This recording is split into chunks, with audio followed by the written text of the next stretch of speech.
ताज्या बातम्यांसाठी ABP माझाला subscribe करा आणि बेल आयकॉन प्रेस करा। शेतकरी आंदोलन चिघळणार आहे हे आता स्पष्ट झाले, कारण शेतकऱ्यांनी आज मोदी सरकारचा प्रस्ताव फेटाळला। एवढंच नाही तर हे आंदोलन आणखी तीव्र करण्याचा इशारा या शेतकऱ्यांनी दिला। 12 डिसेंबरला राजस्थान हायवे आणि दिल्ली बॉर्डर जाम करणार असल्याचं समजतंय। 14 डिसेंबर रोजी एक दिवसाचं उपोषण केलं जाणार आहे असं आंदोलनकर्त्या शेतकऱ्यांनी सांगितलं।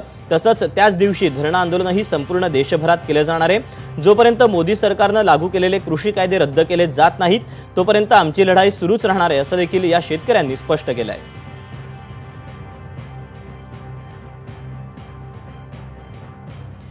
तेव्हा केंद्र सरकारनं पाठवलेला सुधारित प्रस्ताव हा शेतकऱ्यांनी फेटाळलेला आहे आणि यानंतर आता हे आंदोलन अधिक तीव्र करण्याचा इशारा या शेतकऱ्यांकडून दिला गेला आहे।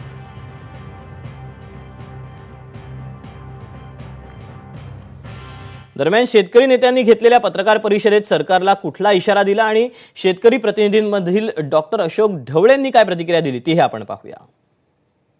जो सरकार की ओर से प्रपोजल आई है, हम सब ने फैसला किया है, उसको देखा है, उसको हम पूरी तरह से रद्द करते हैं।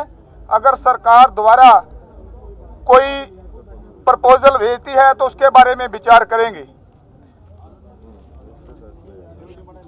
दूसरा फैसला ये हुआ है, जियो सिम, जियो के जो जितने भी प्रोडक्ट हैं पूरे देश में नेशनल लेवल पर जो मॉल्स है सभी का बाइकाट करेंगे। ये भी विषय मीटिंग में आया था कि इसका हमको जवाब देना चाहिए, तो एक लाइन में जवाब देने की हमारी कार्य योजना है केवल कि आपका यह प्रस्ताव हम खारिज करते हैं। एक दूसरा ये कि हम जहां बैठे हैं यहां से आगे भविष्य में हमारी योजना बनेगी और हम दिल्ली की कूच करने की भी योजना बना सकते हैं। अमित शाह साहेबांबरोबर जी काल चर्चा झाली त्यात सुद्धा त्यांनी सरळ म्हटलं आम्ही काही कायदे रद्द करणार नाही, हे स्पष्टपणे त्यांनी सांगितलं आणि आम्ही प्रस्ताव जो काही लेखी आहे तो उद्या आम्ही तुम्हाला देऊ।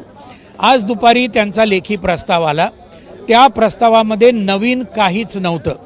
जे 3 तारखेला 5 तारखेला जी चर्चा झाली त्याच्याच मुद्द्यांवर ते होतं की बाबा ह्या काही दुरुस्त्या आम्ही करू शकतो।